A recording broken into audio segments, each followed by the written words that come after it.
With it being Black History Month, I figured why not play through and complete a game that leverages on the culture of the month, but there is one little caveat to this video, and that is we won't be going for a platinum, because as the making of this video, this game isn't on PlayStation. That's right, ladies and gentlemen, we are going to be going for our first 100% Xbox achievement run, and we're doing it in the lands of the Deep South in the great state of Louisiana and South of Midnight, a game released April 8th, 2025 and being made by the fine people at Compulsion Games. So with the intro out of the way, I'm going to let Annie from Sinners tell you all what we're going to be dealing with.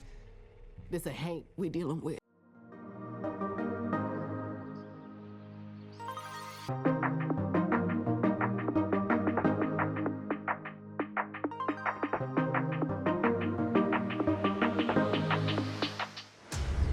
As we start, I want to say that I will be letting the storybook play out whenever possible since this game is so linear and the story itself is what brings this game, in my opinion, to the top. Down in the Deep South, folks spin tales about the Grand Tapestry, an invisible weave holding our world together.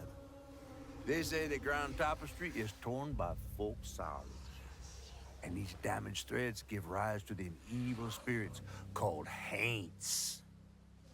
But every great while, a mighty storm brews, awakening a powerful force. A weaver, gifted with the power to reach into the past and mend folks' deep wounds. With enchanted hooks in hand, this weaver can banish Haints and reweave the tapestry's threads, restoring the land so life can bloom again, fresh and new.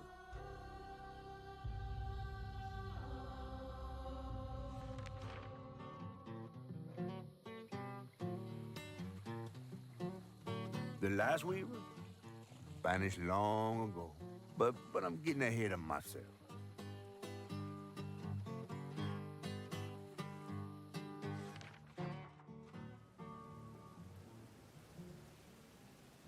Our tale begins deep in the heart of Chickasaw County, in a speck of a town called Prospero, where the last weaver was last seen.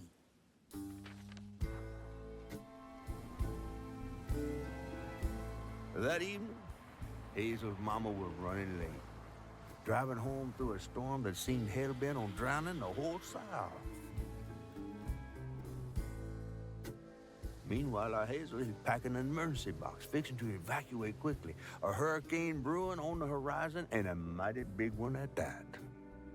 Like the narrator said, the main character Hazel is packing because of the hurricane on the way, but once the camera shows her, she is reminiscing about her old friends from her track team. But memory lane has to come to an end, but not before looking at some family photos and a plush keepsake. And as Hazel starts to pack a box, her mother walks in the door and explains that she is late getting home because she was helping at a local shelter. The two start to pack their last of their necessities. Hazel makes a comment that they wouldn't need to rush if her mother hadn't wasted time at the shelter, and the argument continues when Hazel accidentally breaks a coffee mug that her great-grandmother made apparently. And as Hazel walks out the door, her mother says the normal parent saying of everything she does for her, but as the story progresses, those words start to mean a lot more than you think. The first neighbor check on is Bo, and apparently he has decided to just ride out the storm by throwing his own solo hurricane party. And after that, I check on Mrs. Pearl, who invites us in for some of her cooking, and Hazel spills that she is frustrated with her mother. But Hazel talks to Miss Pearl. They both look out the window and see the flood house rocking and getting dragged off in a current by the raised waters from the hurricane. Hazel manages to catch up to the house and jump on the roof, but loses her footing and falls in the river. But due to some strange string, she is teleported back to the shore. After failing to catch the house for a second time, Hazel looks in the distance to see her grandmother Bunny's house. While parkouring across a destroyed bridge, we see some strange giant creature in the distance. We make it through the streets of the town into Bunny's house, and once let inside by the maid, meet Grandma Bunny in the flesh and start to tell her that the house got swept away by the water and that we couldn't catch it.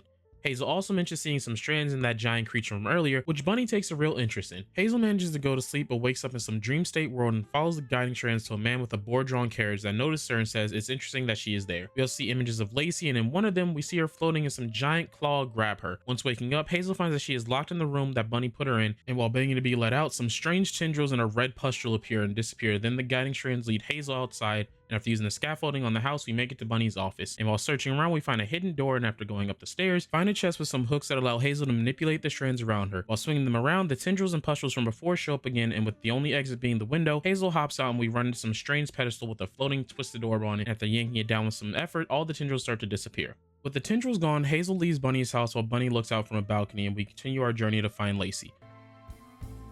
Hazel got no help from her strange grandma. Truth was, she was glad to leave the flood mansion behind. Used to handling things on her own, she set off downriver to find her house and rescue her ma herself. There, magic called to her. A magic she'd felt in her bone, but she had never seen before. and something dark. That old house had hid all manners of odious secrets over the years.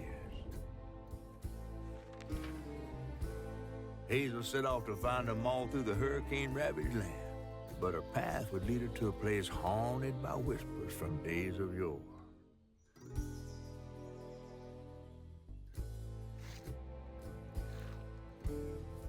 With chapter 1 done, we pop the first achievement of the game and then begin running downstream to try to find the house. While making the run through the woods and tendrils, I get into my first fight of the game. During that fight, I pop another achievement. After finishing combat, we continue forward and find an abandoned well and jump down it. After traversing deeper into the cave, I find a spinning wheel and a new tool, and as we start to put it away, the memory of a person named Mahalia shows up, leading some other people, and so I follow the ghost, and as we are about to leave the cave, I gather enough floof, which is the upgrade material for the game, to be able to unlock my first upgrade and pop an achievement.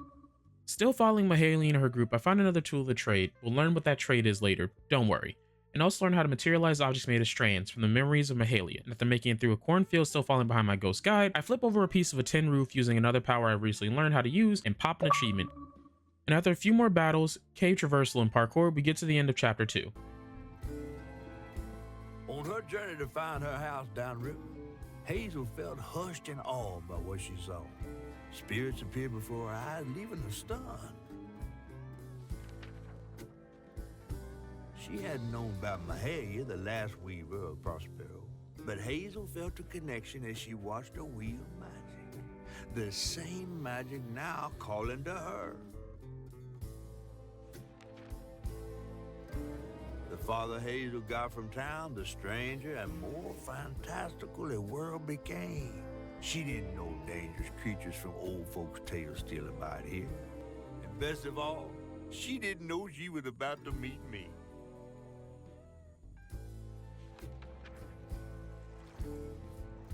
And with the storybook chapter read, we pop the achievement. Now traveling deeper into the swamp, I find my first health filament and pop the achievement for that.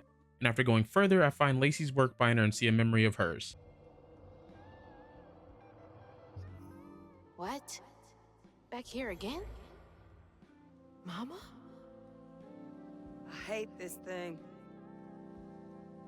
It's like cracking open Pandora's box. It's so hard for me to not take my feelings home to Hazel afterwards.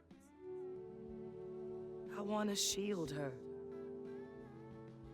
But I just keep pushing her away. I didn't know her work affected her so much. She can't hear me. What was all that anyway? After that memory ends, we start hearing someone asking for help, and following the voice, it turns out to be a giant catfish, who is also the narrator we've been hearing read the storybook. And obviously, seeing that, Hazel immediately hits the nope. But Catfish gets Hazel to turn around by saying that a weaver like her must have seen stranger things than him before, and offers condolences as well as asks if we found Lacey yet. However, he won't give out any information until we help him get out of the grips of the, for lack of a better term, tree man that has him in his clutches. Hazel starts to explain that she has no idea what a weaver is at all, so Catfish offers to help teach her and gives her the first lesson, which is about what strands are. Well, it's like this, see? Our world is made of strands all wove together. Now, when something terrible or unnatural happens to a creature, the strands get all knotted. Now, this here tree went through some tribulations. Must have left his knots all over the place. And then points me towards a bottle tree because in order to get rid of the knotted strands, I need a magic bottle. Once I reach the bottle tree, a guy named Rhubarb kicks open his door and calls me a boo hag. But after proving I'm not one and saying I'll help with the Haints, he lets me take a bottle, and when I do, I look up in the sky and see where the main cause of the pain of the area are, and I begin my journey to help the area. Now, with this, as well as all the others throughout the game, it's just the same repetitive thing of handling a combat area and seeing a small cutscene. So I'm just going to play the cutscenes in order, continue the story after they're all collected, but before letting that happen, I pop an achievement for doing perfect dodges. Benji and his brother's troubles began when they were forced to move again. Their ma thought it best for Benji, who was bullied badly for being in his own world. But Rhubarb would not forgive him for uprooting their life. When the townsfolk caught wind of Benji's difference, they started throwing rocks at him and his brother. Rhubarb was not surprised. Bad people always prey on those who stand out. The bear trap was meant for Benji. Weren't no bears around here. To Rhubarb, it was proof that things was going to get a lot worse, just like last time. There was no escaping it. While Benji's love was as true as his heart, Rhubarb was tired of tending to his needs instead of showcasing what he could do. By this point, Rhubarb felt he had moved enough. After getting the fourth of the pain memories, I end up in a limbo-like place and hear a strange voice which leads me to getting chased by a dark cloud. And yes, this will happen every time, so I'll only talk about it for this one time. And after getting to the bottle tree, I'm able to get the pattern needed to help Benji in his tree form. I then make it back to Catfish and he tells me how to use the pattern to reweave the tangle.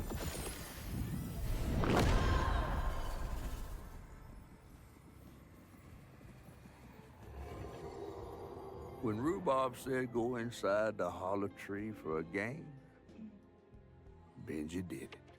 Even when he was nailing the hollow shut, Benji trusted him. There must have been a moment when Rhubarb decided to leave him there.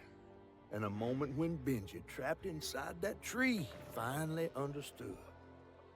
He must have cried to the heavens. Somehow the tree took pity, and somehow Benji become the tree. But he'd never forget that the brother he had loved had done this to him.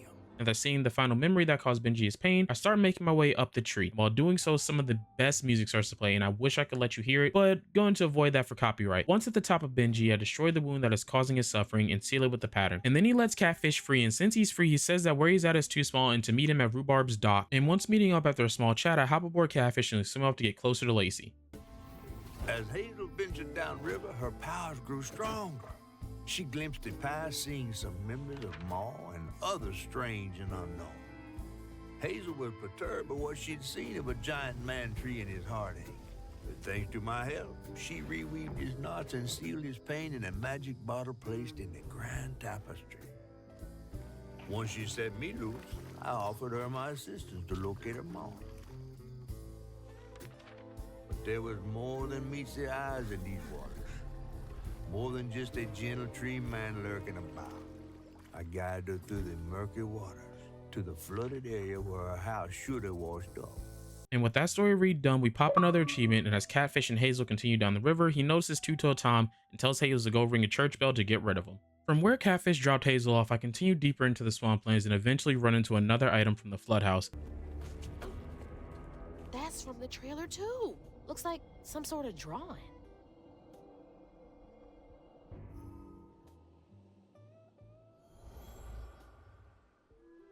This picture,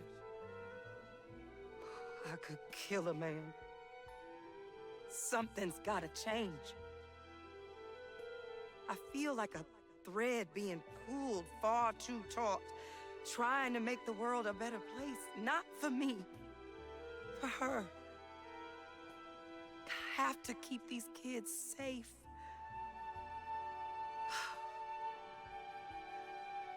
I wish I could do more. That sounds so hard. Mama must have seen some pretty messed up stuff. I struggled with just seeing what Benji went through.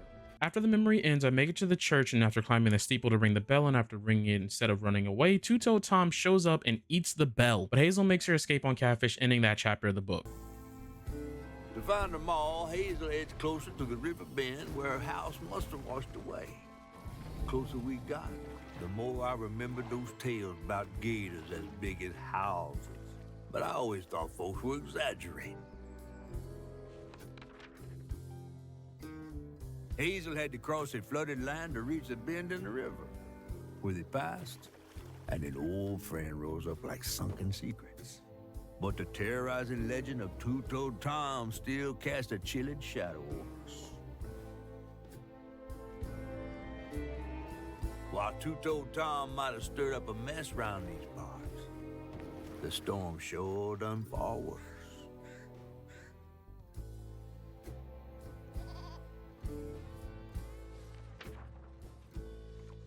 And popping another achievement. Catfish brings me to the closest entrance of a hog farm because it is the straightest route to where the flood house could have ended up after the river got backed up, but warns that I will have to deal with Tom if I want to make it to my destination. Starting my travels into the farm, I see some debris from my house, and in it is the plush toy crouton, which comes to life and turns into a usable item that can get into small crevices and hollow holes. You can also take control of Haints to make them fight for me, and after that first combat arena of this area, you get the first memory, which I will show once I mention that after that memory, Hazel made it to what I can only call a safe space that Miss Pearl made it to, and is also being run by a woman named Jolene, and she mentions that Lacey has friends that could have helped her, but when asks who, she says it's not her place to tell, and after that conversation, I head back out. Two-toed Tom wasn't always a giant alligator. He started out as the pet of old Farmer Swoops, who'd starve his own kin so they'd behave. Tom's trouble began when Jolene Swope started earning. Old Farmer Swope knew it was a matter of time before she'd run away. That was Preacher Jolene from way back. When Jolene moved out, mean old Swopes come round to force her to come home. He starved poor Tom, so that when Swopes rang the dinner bell, Tom went crazy with hunger. Jolene was scared, all right, but she was done being scared of what her daddy was gonna do to her. That little alligator can't be the same one that's chasing me. Poor Tom had cried from hunger all the nights his supper was taken. Some say he once bit his own toes off for something to eat. Imagine when Jolene rang his dinner bell and he saw old Swope just laying there all juicy. Oh, Jolene, you did it. Jolene's guilt got the best of her, despite telling herself it wasn't murder. If her daddy didn't punish her and Tom all those years, they wouldn't have done what they did. She vowed to dedicate herself to good works and let the Lord sort it out. Can't believe Jolene's the one who set Two-Toed Tom free. After Jolene let Tom go loose, he discovered the pig farm. How had Swoops kept this miraculous place secret from him? Tom ate everything he could clamp his jaws on. He didn't care if it was a pig or a washing machine. If you go hungry when you're young, you never trust your next meal. You'll eat even if you're full, just in case. Tom never felt like he'd ever have enough. With the history of Tom learned and the healing pattern acquired, it was time to go face the giant alligator. I managed to find the flood house washed up on the shore, but as I start to get closer, Tom swims in and eats it. And with that action of his, I go to fight the gator, and using the church bell, I'm able to beat him down enough to not only pop the achievement for defeating him, but also get eaten as well. And after healing the wound inside of Tom, he barbs Hazel up in front of her home, but it's covered in red yarn and another memory is waiting for her.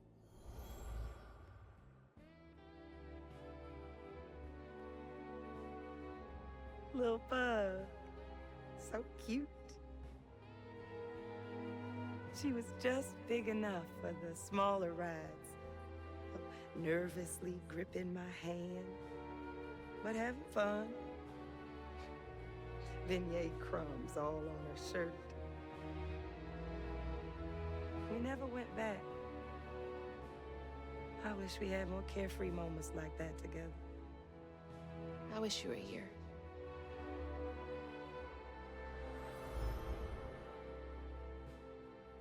After the memory ends and Hazel walks out of the house, Catfish shows back up and says the red yarn means that Huggin' Molly has been here. Hazel had gone into the belly of the beast to find her maw once she reached the river bend, thanks to me. But Hazel's house was covered in red yarn, a sure sign of Molly's child-stealing ways. It looked like she got to Lacey first. Maybe Lacey had crossed paths with Molly.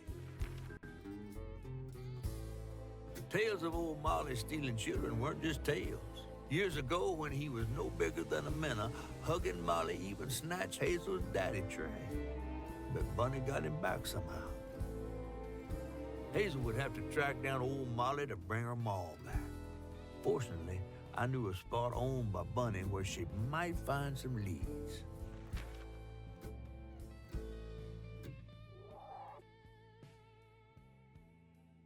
After that storybook read, I obviously popped the achievement for finishing the previous chapter, and Catfish informs Hazel that Grandma Bunny is the only person that has ever messed with Molly and lived to tell the tale, so he brings me to one of her weekend homes to hopefully find some clues on Molly. While exploring the outskirts of the property, I find another item from the house that shows another Lacey memory.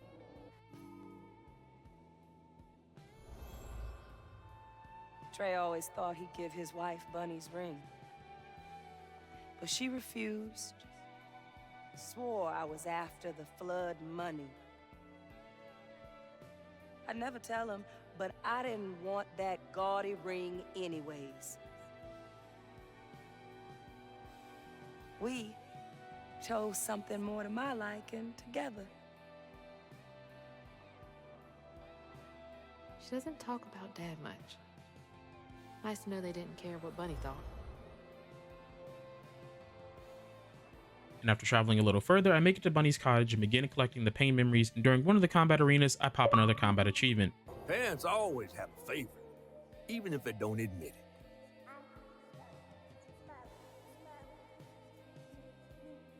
Bunny's favorite was her daughter Cherie, whom she'd hoped to groom into a force surpassing her own one day. She wasn't watching her either.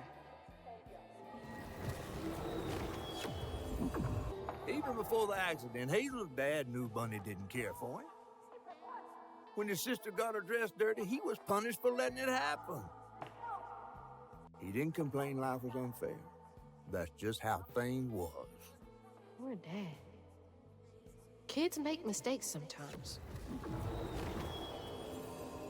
When his sister got her dress dirty again, Trey tried to rinse her off in the water.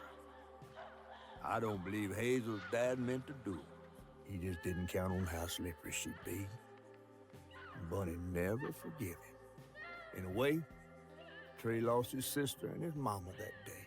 Oh no. Did Mama know about this? After gathering the memories, I go inside the house since I have cleared all the stigma and begin searching for clues. And just like at her main house, after turning a rabbit statue, I find a hidden room that has samples and notes on all the different things I've already run into, along with things I haven't yet. And while still investigating, Bunny shows up, points out that she knows I'm a weaver, and then hooks Hazel up with some new clothes. And while talking over tea, she says that she doesn't know where Molly lives, but Laurent Baptiste may know. And with that information, I know where to head to next. I meet back up with Catfish, but after learning that Bunny is my grandmother, he tells me to take the path instead of giving me a ride to the juke joint, and also that the tree near the top of the path may give me more insight into Bunny.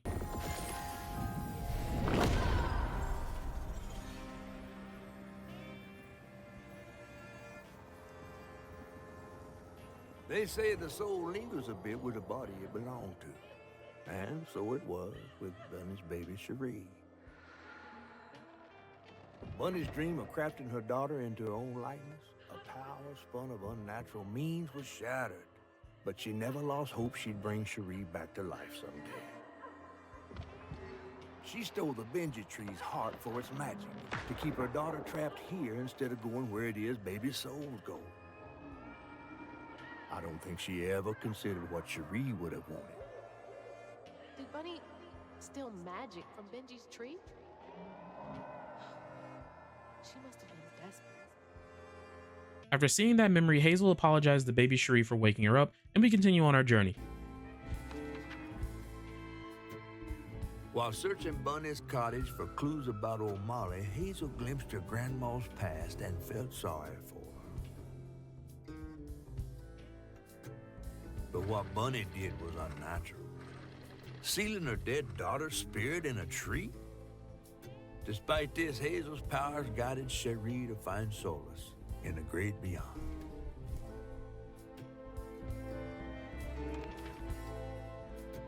Following her lead, Hazel sought Laurent Baptiste, who knew old Molly's whereabouts, but Hazel wasn't keen on seeing him again, given a Maul's history with him.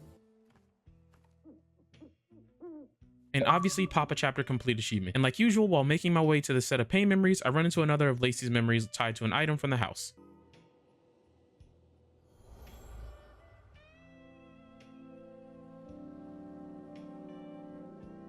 Hazel took that pic of us just after Laurent had cooked us that 3-course dinner. When he felt safe, he had so much love to give. Wish he had felt safe more often. Sometimes he seemed like he was scared of himself. I remember that day.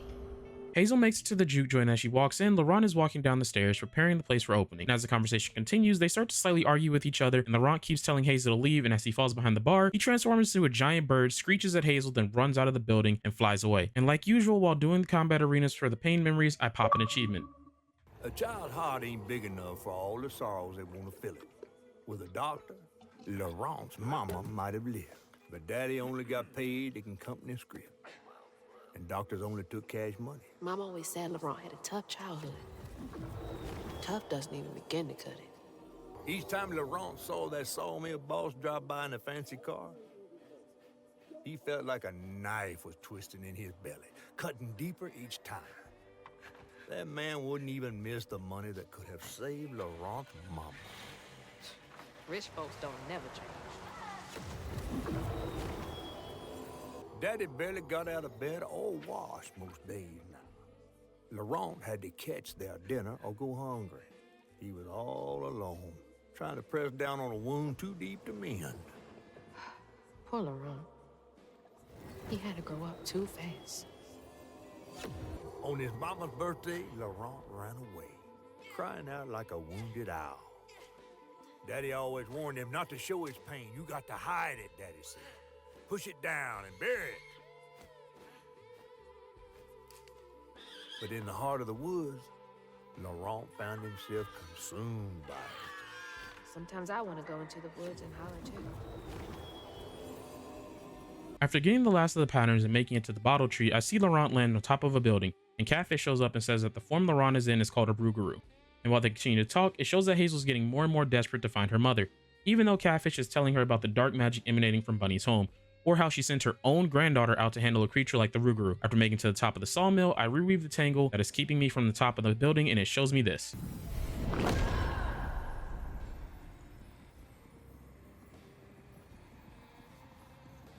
Laurent missed his mama so much he couldn't stand it. He went to fight the factory boss to tell him off, but his daddy tried to stop him. And when his daddy saw the death of Laurent's pain, that's when he got mad. The boss was always afraid of his workers. That's why he kept a gun in his office. He didn't mean for it to go off, probably. Didn't stop the bullet from punching through Daddy's skull, ending his life in a blink. With his daddy's blood dripping down his chin, Laurent couldn't hold his feelings in anymore. They burst through his skin like feathers. His anguish seemed to lift him up into the air. The terrified sawmill boss drove away as fast as his fine car would go. Laurent flew after it, carried aloft by currents of his own torment. Oh my God. Laurent couldn't help it. That man orphaned him. I wonder if Mama knew Laurent's secret. And once I reach the top, I try to talk Laurent down, but that obviously doesn't work, and so the fight begins. And after defeating him, I pop an achievement. And I'm able to reweave his pain and bring him back to his human form, and the two start talking. Laurent explains why he left Lacey and Hazel was because of the shame and hurt he kept inside himself, but he agrees to fly me as close as possible to Molly's lair.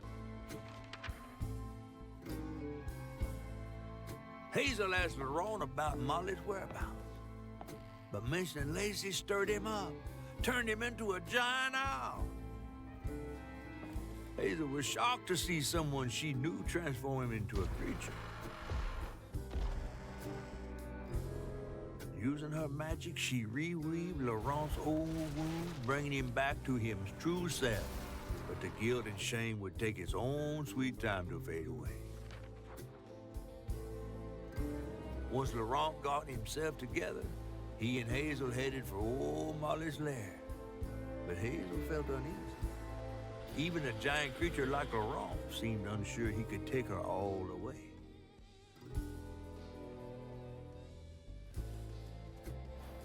I thank Laurent for the ride, and I also pop an achievement for finishing the previous chapter, and with that I begin my trek up the mountain by taking wind streams spread throughout the area and eventually find another item from home.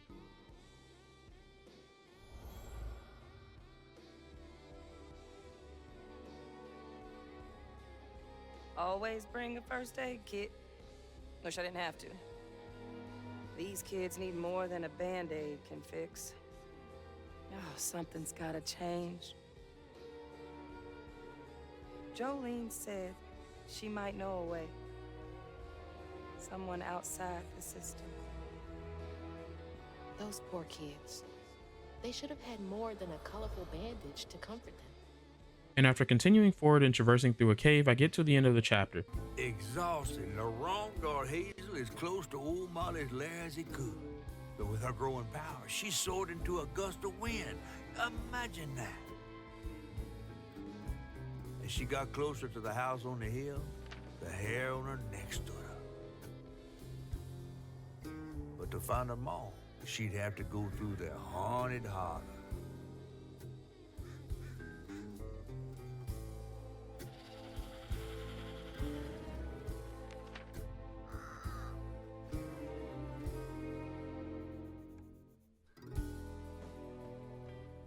And once the chapter read is done, yet another achievement is popped, but once I get down the first mountain and squeezing through another crevice, Hazel runs into a man named Itchy. While talking to Itchy, he mentions that he is the only schoolboy Hug and Molly never took, and then he tries to sell me a ticket to tour the place that apparently Hug and Molly used to terrorize, but since I don't have any money on me, he just waives the fee and tells me to pay attention to the signpost, and I take off after that and begin collecting the memories. Live in the hollow, calloused hands and hearts. Ever grown-up Itchy turned to, treating children like nails awaiting a hammer. His pappy, well, he did worse. Come night, Itchy dreamed about peculiar angels who'd enfold his aching body into their soft, heavy wings. That's so heartbreaking. Itchy must have felt so alone. One by one, Itchy's school friends changed. They talked about Miss Molly, that old recluse who nobody'd ever laid eyes on. But them brave enough to venture into her house on the hill came back with toys and treats and clothes and weren't hammered down. Itchy couldn't help but reckon about all the possibilities his old pappy'd beat him out of. Oh, she must have been baiting them. Everyone called it an accident, but Itchy's eyes hung on a red yarn wrapped around the body. The morning prior, he'd swung by the house on the hill but hadn't found a soul. Strings of red had led him to a crackling fire, where he'd spilled his secrets, even those about his pappy. Today, the summer heat roasted his pappy on the concrete. Red yarn. Just like the trailer. With his pappy gone, it was only natural Itchy would do what he'd been raised to do. He blamed himself. If only he hadn't spilled his guts to Miss Molly, maybe the man who hurt him could have found something to love him. He sought some divine absolution for his guilt, but someone else was listening. Itchy shouldn't have had to bear that guilt. It ain't his fault. And after collecting the final pattern and talking to Itchy, who was watching me from a house, and explains that instead of Molly forcibly taking children, it seemed like the kids wanted to be taken because of how people in the hamlet made life, I then reweave the tangle. When word spread of what Itchy said regarding Molly, the hollow folk desired to pay her a visit. They'd always been afraid of the tales surrounding her eerie house on the hill. But instead of an old recluse, they found a monstrous creature.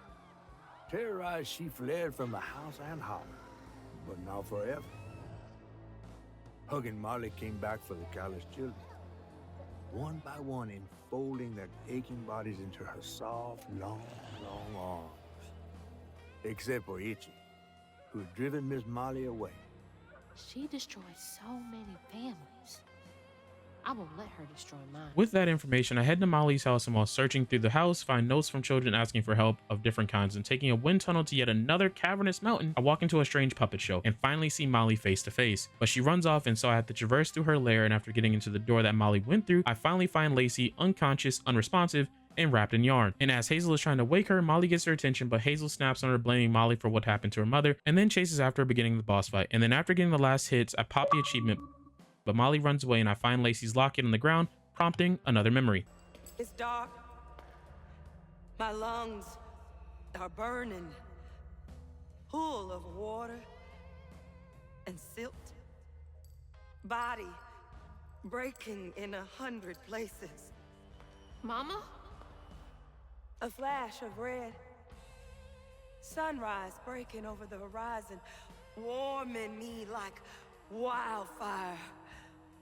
Mending cracks.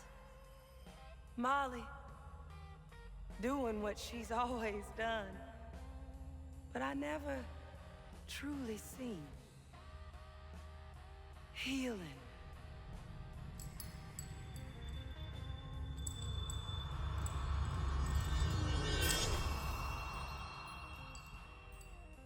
Molly was... Learning that Molly took Lacey to heal her from the injury she received from the house being swept away, Hazel runs after Molly, but after catching up, Bunny is there carving out a piece of Molly, killing her in the process, all because she wants to try to bring Cherie back to life. And with Bunny calling Hazel a mistake and pushing her over the cliff, the chapter ends. When I was a little old sack fry, folks watched out for me.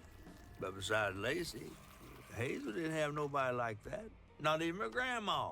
So naturally, I gave her a helping fin. A helping fin, huh? Sure. But this part's better told by me. free falling through the air like that? Betrayed, scared. But still, I only had my mama on my mind. And I found her, just to lose her again. Never really realized how much of Mama's world I didn't know about, discovering she relied on hugging Molly to rescue abused children. I had it all wrong. Getting her back felt like an impossible dream. But I wouldn't give up on her. She never would.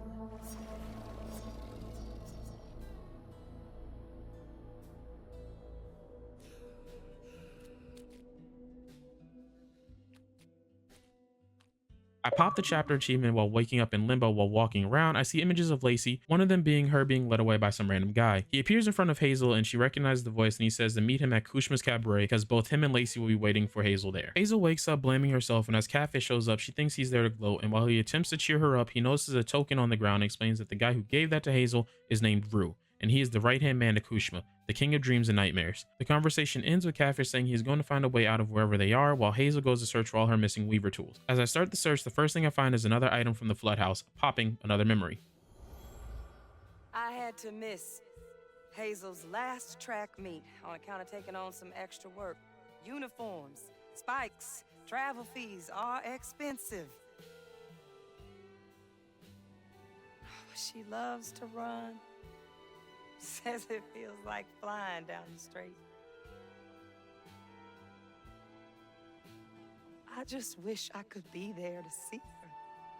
You'll be there. You're gonna see everything I do. I'm gonna come get you, and we're gonna leave Kushma's place together. After the memory continuing forward, I hear some strange sound in the distance. Nope. I then see Mahalia again and begin to follow her ghost, just like in the beginning of the game. Mahalia leads me to a bonfire enough to collect in the firefly as needed, and lighting the fire, a moss creature appears out of the water. Listening to a great quotable from Mahalia, Hazel agrees to play a game of hide and seek with the creature. But before seeking, I get the last skill on my general tree and pop an achievement. And after finding honey for the third time, Hazel asks if it was a way out of the area. So I start to follow my new mossy friend to their lair, and they decide to take a nap, so Hazel waits by the campfire, ending the chapter. So then I crossed paths with this fella, Rue, who told me to track him and my mama down at Kushma's cabaret. Catfish wasn't thrilled, cautioning that it was too risky, but it was my only lead. While I gathered my spindles, I was guided by a weaver from the past, Mahalia. Then I stumbled upon a gentle creature named Honey. He seemed to be in a bind, so I felt the urge to lend a hand. But in these swamps, the air was thick with ancient secrets. I had to push through to find my way out and reach my ma at Kushma's cabaret.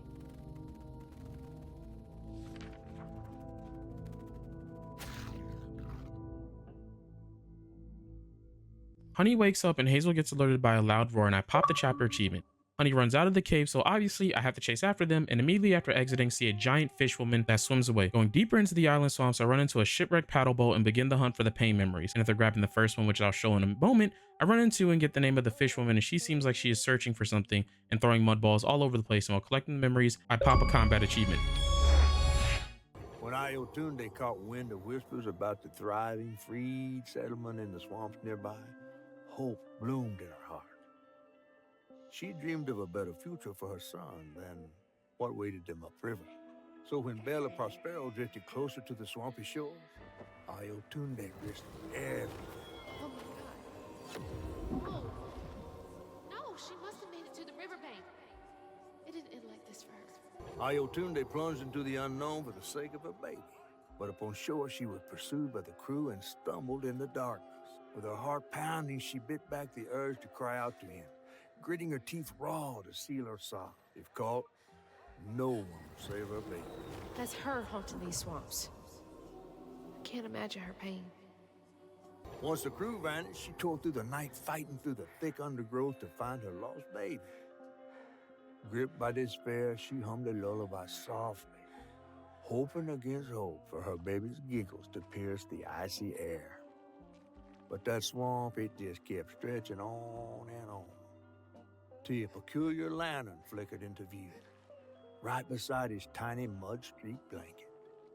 Ayotunde lost her baby and Mahalia found Honey. That's no coincidence.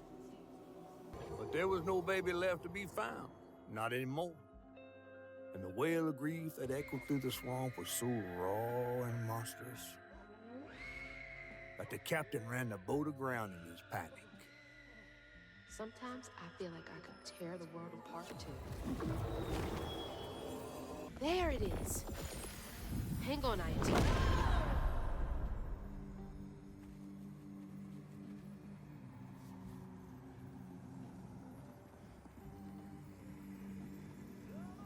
Ayotunde never gave up searching for her baby. And the search changed her. She didn't know this was a magical swamp, or that a giant flower had sheltered her baby and kept him safe. The crew in their last moments were stunned to see this monstrous creature smashing the boat in her rage, like an angel of vengeance. She went so deep into her grief she couldn't see the light in the darkness. Another peculiar lantern, searching for her, offering hope. Ayotunde never did find her lost baby. She never stopped looking. All this time, she never gave up. With all the memories acquired, I learned that Honey is Ultima Haha's child from when she was a human, and after guiding Honey to her, I'm able to reunite the separated parent and child. With that done, Hazel heads to the docks and meets Catfish, but also Shake and Bones the Ferryman begins to arrive. Hazel offers up the token and then hops in the boat for the ride to parts even more unknown, ending the chapter. It hurt to even imagine what this woman must have endured. But thankfully, Honey found his way back to her. As I watched Honey's mother holding him close, envy washed over me like a wave. I was yearning to see my mama again, but my powers wouldn't take me back to her. It was gonna take a leap of faith. In a one-way trip to a spot my fish pal wouldn't even consider swimming. No one is telling, bitter or sweet. Now, what's more compelling? Oh, follow the river, follow the river, and find the town on the... And with the narration done, with Hazel as the new narrator, I pop the chapter achievement while arriving at the shores of the new area. Going forward, where Shake and Bones drop me off, I end up at a crossroads, and while taking different routes, small things begin to change. The first being that the crossroads sign is fallen over and needs to be fixed, and the next thing that appears after a few different trips into the fog is a carriage. Walking into the carriage proves that looks can be deceiving because inside is an entire building filled with different items, and going deeper into the shop, I find the box with Hazel's name on it from the house that she was in the process of packing for the flood, and answer the phone that's ringing inside. And on the other side is Lacey, as well as Rue, who says that she is fine and completely healed. He also says to meet him at the cabaret, but before I do, I'll need to change clothes, and I have to admit the third outfit is probably the best one in my opinion. But now with the new clothes, I also notice I'm in a new world with decrepit buildings and floating platforms. After completing a combat encounter, I see the cabaret in the distance and notice that the clock tower nearby should help me reach it, so I know where to head to next. Once reaching the entrance to the tower, I get into a combat encounter and pop an achievement. While scaling the inner workings, I pop another achievement for fully upgrading my weave ability. After making it to the top of the tower and out the door, I enter the cabaret and end up in a dancing duet with Rue. And after the literal song and dance is over, Rue gives me a key to go find Lacey, but says that I owe him a favor later. And after walking through the door, the chapter ends, and for the first time, the chapter achievement pops where I feel it should always pop. I felt lost in the thickest fog I've ever seen. And the pressure to get to Chemist Cabaret to find my mom was suffocating. Like the weight of the world bearing down on my shoulders. When I stepped into the cabaret, Rue greeted me, and I felt myself getting caught up in the moment. Here, time seemed to dance to Rue's tune, flowing both forward and backward. After agreeing to his terms, I crossed the threshold and found myself right back where I started. They say you can't mend the past. Well, I was about to put that to the test.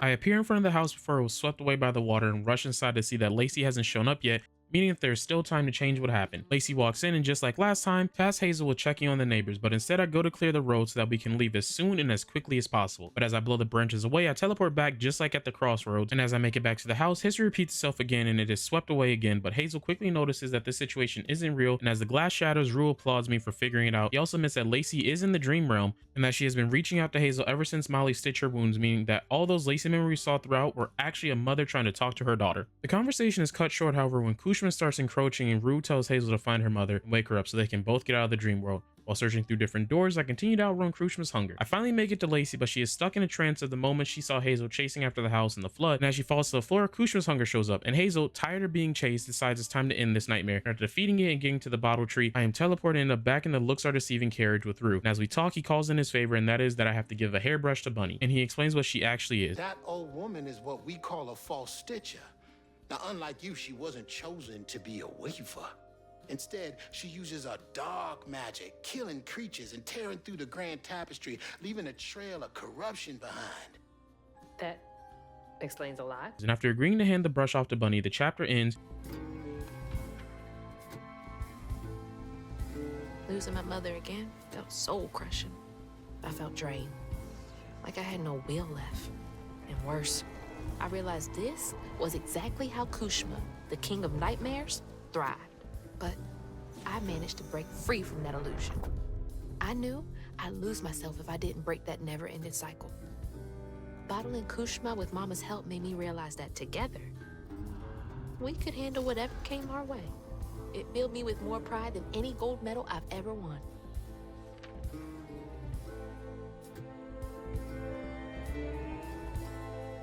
But that's not where this story ends.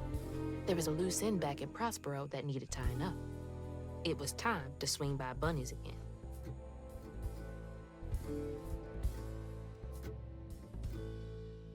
And pops the chapter trophy. While appearing back in the graveyard of Prospero and after walking around, I finally get to reunite with Lacey in the real world. Apologies are said as well as just a kind-hearted reunion, but Hazel tells Lacey she has one more thing she has to do, and she'll meet Lacey later. And with a promise made to come back safely as well as an I love you said, Hazel heads to Bunny's house. After walking in, we find Bunny sitting in front of a fire with Molly's heart on the floor, and as Bunny asks why didn't it work, Hazel retorts saying you can't bring back the dead. And after she says that I did something, I say I just helped ease her pain, when I heard Cherie crying. And as the back and forth continues, I offer up the brush as a means for Bunny to be able to go to a place for people who can't let go of the past. And as Bunny picks up the brush, Rue walks in behind her. There's a fine line between mercy and justice, ain't that right, Hazel Flood? You chose a hard road for yourself. I know. And with that last interaction, the credits roll and I pop the last chapter achievement. With the credits rolled and Bunny shuffled off to the dream world, it's time for the cleanup. And I'll admit, it was pretty easy. However, the no damage run bosses did give me some trouble, especially Molly's. But that's neither here nor there, so let's get this quick montage done. First, we have Close Call for using perfect dodge while having low health 5 times. Next, we have Going the Distance, Unravel Haints after defeating them with the Amplified Ren. Then we have Gator Master for defeating 2 times encounter without taking damage. Then we have an Owl for defeating the Rougarous encounter without taking damage. Fit is a Fiddle for fully upgrading Hazel's health. Just a Nudge for fully upgrading the Strand Push. Get Over Here, Mortal Kombat reference, for fully upgrading Strand Pull. Crouton of Joy for fully upgrading Crouton. A Great Southern Tradition for finding all the 10 flips. Floof Seeker for finding all the floofs. Lore Master for fighting on the readables.